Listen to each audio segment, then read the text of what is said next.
Ooh, why is it saying there's a problem? There's a problem. Welcome. We're here. I don't see any error, Danielle. So, I think I fixed it. all right, cool. Or maybe we're just talking to ourselves, which is fine too. We'd like to do that. If you like to ask questions on Facebook in groups and get answers from randos, this is for you. Yes. So we always kind of want to make sure that we are covering what matters the most to you. We don't like to just hear ourselves ramble. We want to be adding value to anybody who tunes in. And so this week Well, let's be honest, Danielle. We do like to hear ourselves ramble, we but do. we assume that other people don't like it as much as we do. We don't so have we to want get to on make it Facebook. relevant as well. Right. We don't have to get on Facebook to hear ourselves. But we'd like to add value to what the potential buyers or sellers, future buyers, sellers are thinking about and planning. So I came across on a public, well, kind of private, but large group asking, what should I do? I'm planning on listing my house in 6 months. What do I need to do? Ah! So, when there are thousands of people with an opinion about what they did a month ago, what they did a year ago, or what they didn't do to prepare their house, had me thinking, what a bad idea it was. So hard for me not to just go through those and comment on every single one of them, because I hate to tell you guys, but most of them are wrong and it's really bad advice.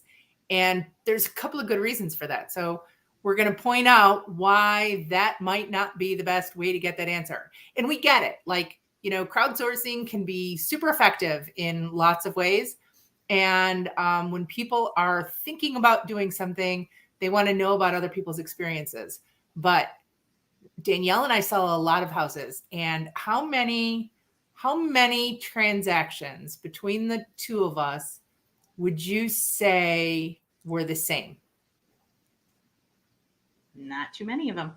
Like zero? I'm going. Lucky. If we're lucky, we get 2 in the same year that are slightly similar, that most kind of the same.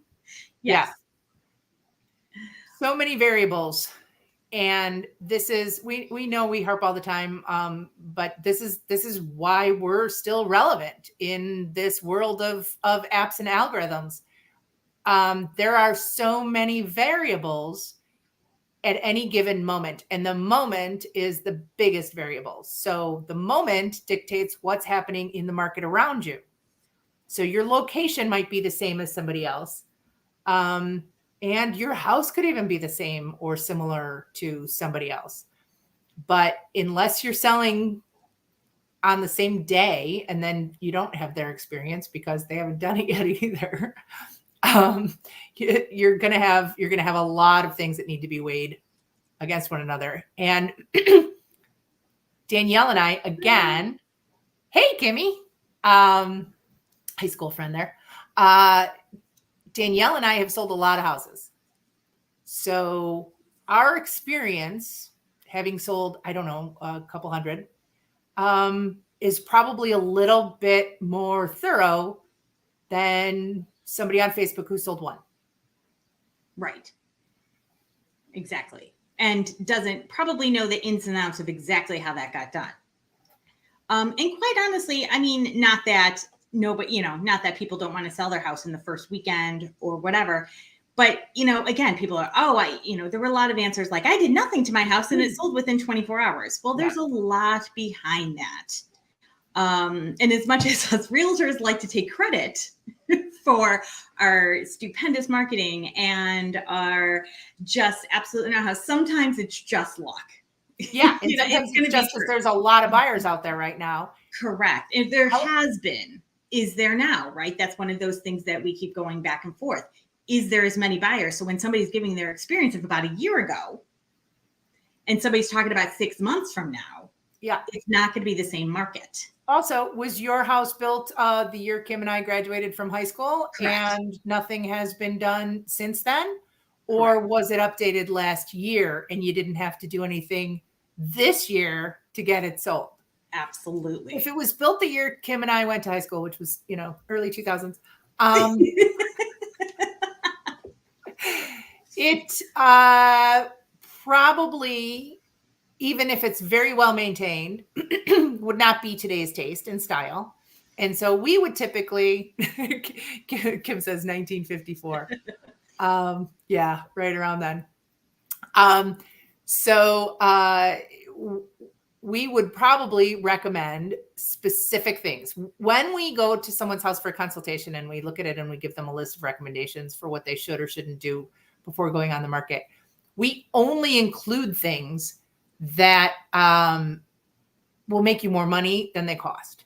So correct. If you're going on the market with a house that was built in 1983 and nothing has been done to it, you are not going to get the same price that your neighbor with the brand new bathroom, kitchen, and flooring got 3 months ago.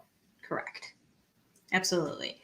If you're, and there are some things that you have to do to get more money. There are some things you have to do just to get it sold. Yeah. Sold. Yes. So you were talking about bathrooms. I would say there are some people out there that like kitschy, but there are not too many people who will be like, I will take that turquoise toilet because I love it.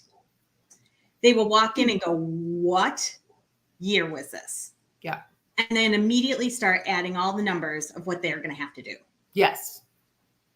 But as Ruth said, if it was done 5 years ago, then no, there's a very good chance, or even 15 years ago, if it's functional, if it's, maybe you don't have to take a whole $30,000. Well, that's what I was going to say next. We don't always recommend a gut rehab. Correct.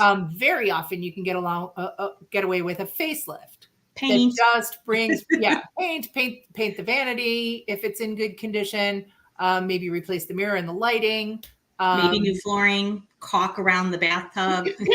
So some things that really, and if you've got the turquoise bathtub, by the way, that can be refinished inexpensively. It doesn't need to be gutted and replaced. Out. Mm-hmm. So we have vendors who do all of these things that we can recommend too. But we know, because Danielle and I, and we've said this many times, we work with buyers and sellers. So we walk into houses with buyers every week. We know exactly what buyers in a specific market are looking for. And by the way, they're all looking for the same thing. So that thinks everybody has a different opinion on what they want, yes, and everybody will personalize it, and somebody's going to love your country kitchen with K's, you're wrong. Every buyer is pretty much looking for the same colors, finishes, flooring options, and they vary a little bit. Danielle's market is a little bit different than mine. Different price points will be a little bit different. What's acceptable on a $200,000 house is not going to be acceptable in a $700,000 house. Correct. So those are things that we can counsel you on as well. We've talked about it before. It's the HGTV effect. There are a small percentage, I don't know what that might be, 10%, 20%, that are very cool with going into a house and going, oh, not a big deal. Oh, I could do that. Not a big deal. I would say, again, what's that? Is it House Hunters that does the 3 houses and that's it? But the first thing they always talk about is how much renovation it's going to have to be. And that, there are a lot of people who want all the bells and whistles because for 15, 20 years, they've been watching these shows about either the nightmares of renovation and how they have to be out of there for weeks and weeks and weeks while somebody busts down everything, or just how undesirable it is to take time and do it yourself. A lot of people don't have the time, the energy, or the ability to do so. Yeah. And the fact that buyers' expectations might be less than reasonable doesn't mean that they're not what they are. So Correct. You still have to find a way to meet them, or your house isn't going to sell. And it's not going to sell even in the market where we've recently experienced unprecedented demand. There are still houses that haven't sold. Correct. Absolutely. So the important thing is, if not us, a realtor who knows the market, who has experience selling houses, who has experience with buyers, or if they are a new agent, make sure that they are firmly attached to somebody who has those things. Certainly, there are new agents and we've got some on our team and they're great, but they lean on me and Danielle for our experience to know that that they're giving the right answers to the right questions. So you don't want somebody who's fresh out of real estate school, knows what chattel is and nothing more. And that's not to denigrate them. It's just that this particular piece takes a lot of experience. It takes a lot of knowing what really matters and what doesn't. Danielle and I, besides doing it and gaining a lot of experience, also spend a lot of time educating ourselves on what's new and what's next. We have colleagues across the country, some in markets that are always ahead of us, that we are in contact with, getting insight and information on what's kind of coming down the pike. And we think that that's really important. So when we see somebody make a Facebook post, or I'm assuming it happens in, other social media as well, and 200 people respond, many of them, by the way, realtors who are not giving the right answers. And then we know that they take their hard-earned money and they apply it in ways that they've been told that are not going to help them. That literally, okay, maybe not literally, it figuratively hurts our hearts. Like that it is painful to read and know that people are going to make expensive choices that are wrong. Correct. So if that's to it's say, not us. But that is to say that we understand that people have different approaches to that as well, what their goals are when selling. And so that's an also thing that talking to us beforehand, we can get behind, Ruth, right? Because we've talked about this plenty of times about we assume that everybody wants their house for the top dollar and as quickly as possible. If that's not somebody's goal, if it's just as quickly as possible, then of course we would work with that. We would model that, what their goals are after that. So we're not necessarily going to come in and then point this, and this, and expect everybody to willingly just drop $15,000, $20,000, $30,000 on updating to get an extra 60. Exactly. And Kim's got a question about that. I'm going to put it up on the screen. I haven't seen it. If you can see it. So she says, updated in the last year, roof, windows last year, kitchens, painting, sun tile, bathrooms, and wooden floors. Now my tile might need to be done in one of the bathrooms.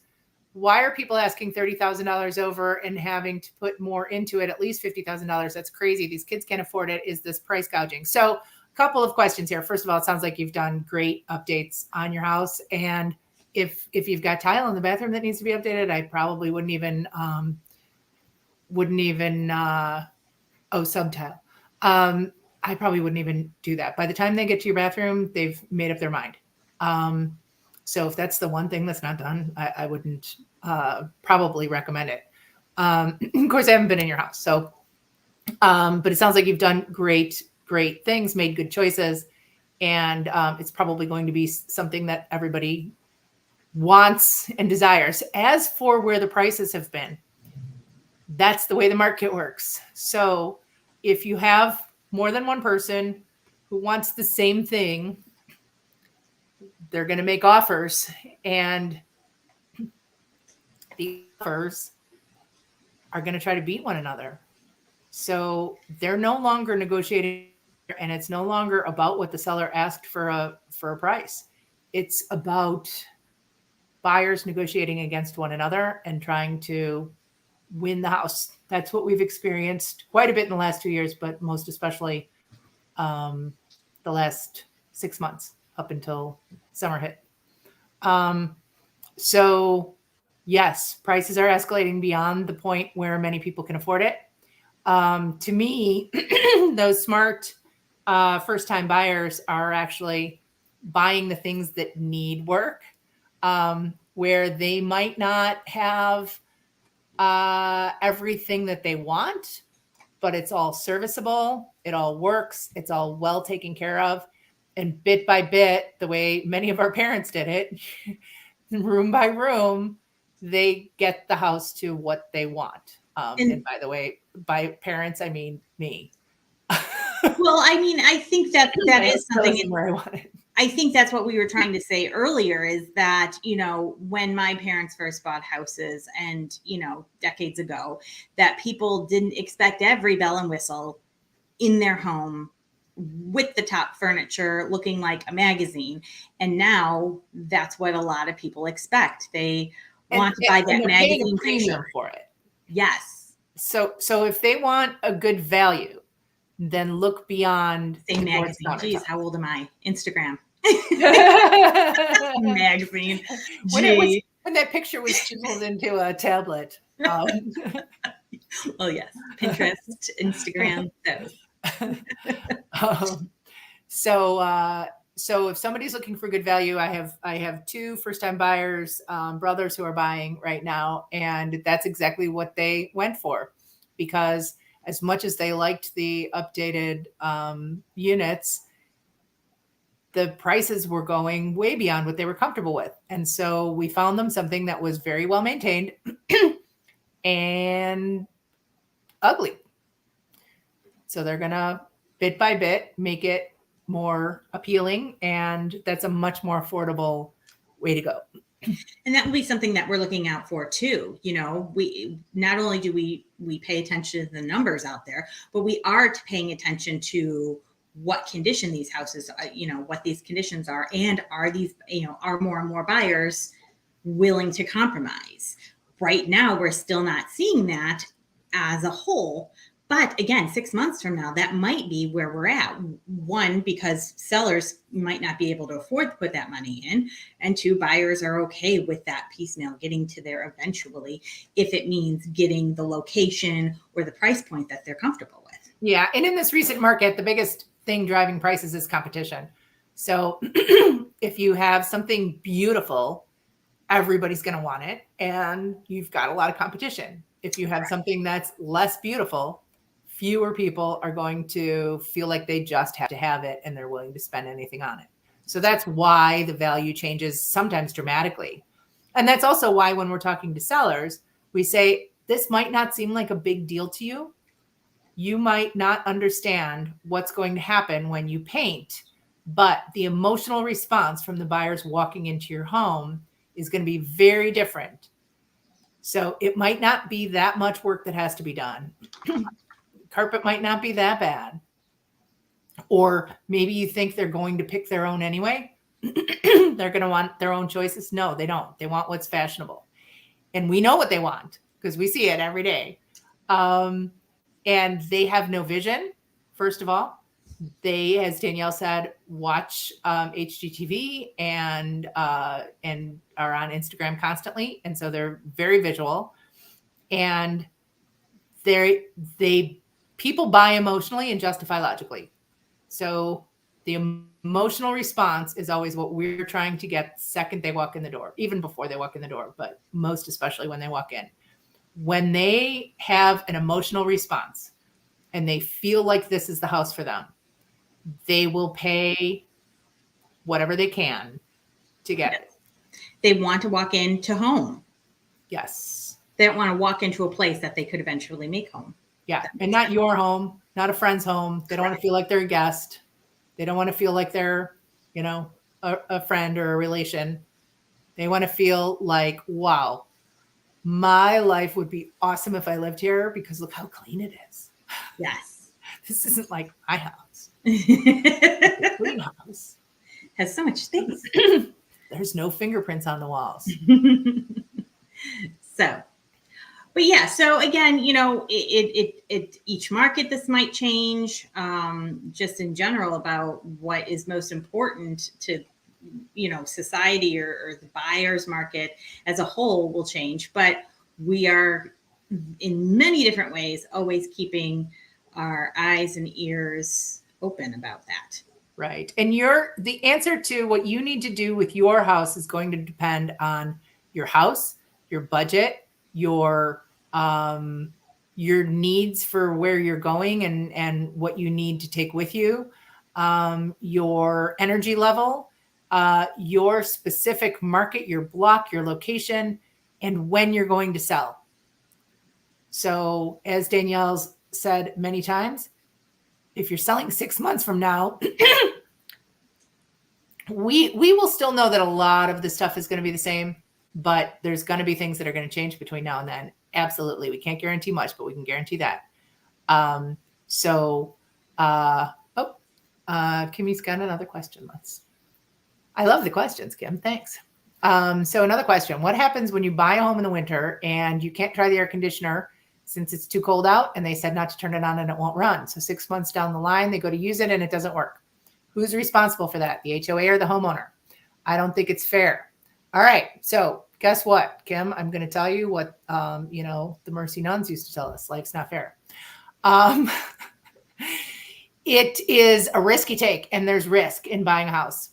In that case, air conditioners can't be tested. What, Danielle, under 50, 60 degrees? Yeah, somewhere around. So it is normal that's not, no, somebody did not, That is absolutely the truth. Tell you something wrong. And it can even happen. I've had summer inspections where it was just unseasonably cold and they couldn't test it. So the sellers have to say it worked the last time we used it. Well, there is a disclosure. There is a property disclosure that will. And the attorneys will ask again. Yes. The attorneys will say, just to make sure, did the AC work the last time you used it? They say yes. Well, as a homeowner, I'm sure there are things that you've experienced, they work and then they don't. That's what things do. So it's nobody's fault and it's nobody's responsibility. We usually do recommend that home buyers get a home warranty that helps a little bit with things like that. But that's not free. And you also ask whether it could be an HOA responsibility. HOA responsibilities are very clearly laid out in the HOA documents. There are things that are owned collectively and things that are owned separately. So the things that are owned collectively are not really paid for by the HOA. They're paid for by the individual homeowners by way of their dues in the HOA. So that's just everybody's expense versus an individual's expense. Typically, an air conditioner is something that is owned by the individual homeowner. I would say possibly even always, but I'm sure there's an exception somewhere. So that is almost never going to be an HOA responsibility. So when somebody buys a house, one of the things I tell them is you're going to have an inspection. You're going to have as many inspections as you feel comfortable with, and you're going to get 3 lists. The first list, we hope there's nothing on that's deal breakers. The second list are the few things that we think maybe a seller ought to be responsible for. They're pretty well laid out in our local contract. And the third list is the longest list with the most things on it, and that is called your to-do list for after you buy the house. Now, beyond that, again, one thing I can guarantee you is that something will break that nobody expected. So if you go in with that expectation and with a little bit of a budget, knowing that you're going to have to probably replace or repair something within the first 6 or 8 months of owning a home, we call that welcome to home ownership. And quite honestly, just if you find yourself, because the same is true in the summer, you can't fully test the furnace. So I would say another way of maybe it won't necessarily catch you as off guard and maybe not as expensive if in the spring or the fall you have a maintenance, an HVAC maintenance come out and test and do tests to your air conditioning unit or your furnace. Yeah, and they do the cleaning before it gets to the part where it's 100 and you're trying because we're notorious from going 70 to 95. But if you got something maybe in mid-May or October looked at, then you won't be paying for emergency weekend because of course it's going to be a holiday or something, and pay extra for that. So that's another way to kind of make sure you're not caught in a bind unexpectedly. Yeah. But there's just no way to go into a purchase like this with as many moving parts and literal moving parts, like inside an air conditioner, and be guaranteed that everything is, even with a new purchase, you will find that there are things that break or things that did not, perform as expected. And that's, I mean, that kind of pulls us full circle, right? To the why people buy things with a roof that was just, just replaced 2 years ago, or newer appliances or things like that. It's kind of a little bit of, not necessarily guarantee, but a little bit of, okay, I should be able to breathe for a couple years before I have to do that.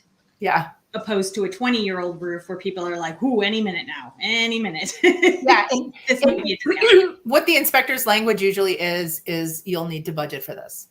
Mm-hmm. So that's really what, especially first-time home buyers have to keep in mind, is we often see people who want to push to the limit of their budget, put every penny they have into their down payment, and go to that absolute high dollar that the lender says they can afford. And that's a little scary, because we know that there will be things that need attention. Now, if you're buying that home where at least all of the pretty stuff is done, then your budget just needs to take into account that that's probably what the seller spent their money on, and there may be mechanicals and guts and totally unsexy stuff that you're going to have to spend some money on. Yes, exactly. So, all right. Well, thank you so much, Kimmy, for the questions, and everybody who tuned in today. And hopefully we ran real long, but hopefully it was chock full of information and good things to know. How much does a home warranty usually run? They're typically about $600 a year. And for the middle of the road one that covers. Exactly. You can get better ones that cover like sewers. You want to look at the policy and see what it covers. And by the way, a homeowner can buy these and a home buyer can buy these. In this recent market, we have not asked sellers for anything other than please pick us. So we don't usually ask them to, but in other markets, we often ask sellers to include that in the price. But so you can add more to it, or you can get one that's a little less effective. And then Danielle, can you talk a little bit about the additional fees beyond the?